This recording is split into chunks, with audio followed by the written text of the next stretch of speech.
জয় শ্রীকৃষ্ণ জন্মাষ্টমী ব্রত মাহাত্ম্য 2024 কিভাবে জন্মাষ্টমী ব্রত পালন করবেন 26 আগস্ট নাকি 27 আগস্ট এবছর কবে পুজোর তারিখ তিথি শুভক্ষণ ও নির্ঘণ্ট 2024 শ্রীকৃষ্ণের জন্মাষ্টমীর পুজোর উপবাস শুরু এবং ভঙ্গ সম্পূর্ণ করতে পারেন সবকিছুই জানিয়ে দেব এই ভিডিওতে। যারা আমার চ্যানেলটি সাবস্ক্রাইব করেনি প্লিজ চ্যানেলটি সাবস্ক্রাইবটা করে নিন, যখনই কোনো তথ্যমূলক ভিডিও ছাড়ব দ্রুত আপনাদের কাছে পৌঁছে যেতে পারে। প্রতি বছর ভাদ্রপদ মাসের কৃষ্ণপক্ষের অষ্টমী তিথিতে শ্রীকৃষ্ণ জন্মাষ্টমীর পবিত্র উৎসব পালিত হয়। জন্মাষ্টমীর দিন মানুষ উপবাস করে এবং মধ্যরাতে লাড্ডু গোপালের জন্মদিন পালন করে। এবার শ্রীকৃষ্ণ জন্মাষ্টমীর দিনে একটি বিরল জয়ন্তী যোগ তৈরি হচ্ছে। এই যোগে পালিত শ্রীকৃষ্ণ জন্মাষ্টমীকে শুভ বলে মনে করা হয়। জয়ন্তী যোগের পাশাপাশি জন্মাষ্টমীতে সর্বার্থ সিদ্ধি যোগও তৈরি হবে। এই যোগে যে কাজই করুন না কেন সফলতা পাবেন। হিন্দু ক্যালেন্ডার অনুসারে এবছর ভাদ্রপদ মাসের কৃষ্ণপক্ষের অষ্টমী তিথি শুরু হবে সোমবার 26 আগস্ট ভোর রাত 3:39 এবং পরের দিন মঙ্গলবার 27 আগস্ট রাত 2:19 শেষ হবে। উদয় তিথির ভিত্তিতে আগামী 26 আগস্ট সোমবার পালিত হবে শ্রীকৃষ্ণ জন্মাষ্টমীর পবিত্র উৎসব। এবছর শ্রীকৃষ্ণ জন্মাষ্টমীতে জয়ন্তী যোগ তৈরি হচ্ছে। জয়ন্তী যোগ মানে দাপর যুগে যখন ভগবান শ্রীকৃষ্ণের জন্ম হয়েছিল এবং সেই সময়ে যে যোগ তৈরি হয়েছিল সেই যোগ এবারের শ্রীকৃষ্ণ জন্মাষ্টমীতে তৈরি হতে চলেছে, যা ভীষণই শুভ বলে মনে করা হয়।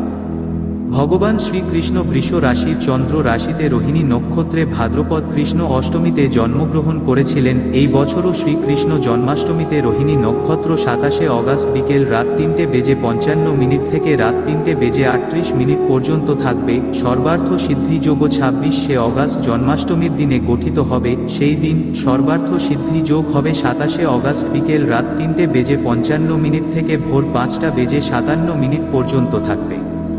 এবছর শ্রীকৃষ্ণ জন্মাষ্টমীর পুজোর সময় 45 মিনিট। 26 আগস্ট জন্মাষ্টমীর শুভ সময় হল দুপুর 12:01 থেকে দুপুর 11:15 পর্যন্ত।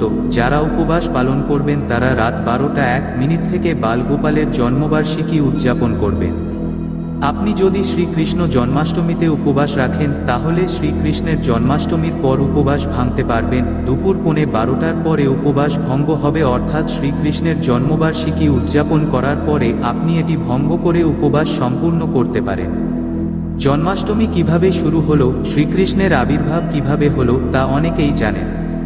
তবে যতই জানা থাকুক, জন্মাষ্টমীর আগে কৃষ্ণকে নিয়ে নানা তথ্য বা পৌরাণিক ইতিহাসের গুরুত্ব কোনো অংশে কমে না। জানা যায় কৃষ্ণের আবির্ভাব ঘটেছিল প্রায় 5000 বছর আগে। পৌরাণিক কাহিনী অনুসারে সেই সময়কে বলা হতো দাপর যুগ। অসুররা ছিল খুবই অত্যাচারী, তাদের অত্যাচারে সকলেই অতিষ্ঠ হয়ে ওঠে। দিন দিন অসুরদের অত্যাচার এতই বেশি হয়ে ওঠে যে দেবদেবীগণ ক্ষীর সমুদ্র তীরে গিয়ে ভগবানের কৃপা প্রার্থনা করতে থাকেন। তাদের প্রার্থনায় সন্তুষ্ট হয়ে শুধুমাত্র ব্রহ্মাকে অবগতির জন্য দৈববাণীতে বলে, হে ব্রহ্মা, আমি খুব তাড়াতাড়ি যদুবংশীয় রাজাদের রাজধানী মথুরা রাজা সুসেনের পুত্র বসুদেবের সন্তান রূপে দেবকীর অষ্টম গর্ভে আবির্ভূত হব। ধরিত্রী দেবসহ তোমরা আমার নির্দেশ অনুসারে দ্বারকা, মথুরা এবং ব্রজের বিভিন্ন স্থানে গিয়ে জন্মগ্রহণ করবে।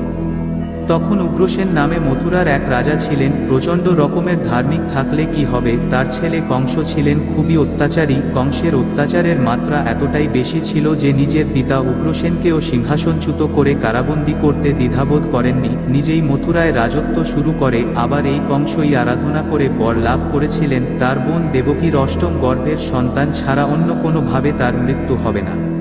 পৌরাণিক ইতিহাস ঘাটলে জানা যায় দেবকীর বিবাহ হয় বসুদেবের সঙ্গে। বর কনেকে রথের উপর বসিয়ে গোটা রাজ্য জুড়ে শোভাযাত্রা করা হয়। উল্লেখ্য, সেই রথের সারথি হয়েছিলেন রাজা কংস।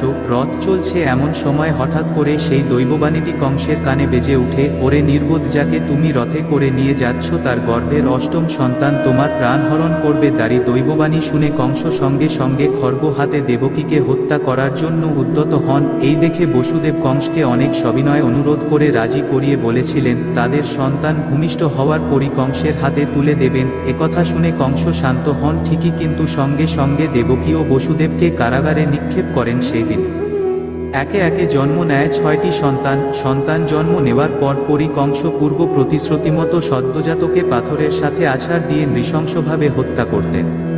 সপ্তম গর্ভের সন্তান যখন বলদেব অধিষ্ঠিত হয়েছিল, তখন ভগবানের নির্দেশে যোগমায়া দেবী দেবকীর গর্ভ হতে তাকে স্থানান্তরিত করে নন্দালয়ে রোহিণীর গর্ভে স্থাপন করেন এবং প্রচার করা হয় দেবকীর গর্ভপাত হয়েছে।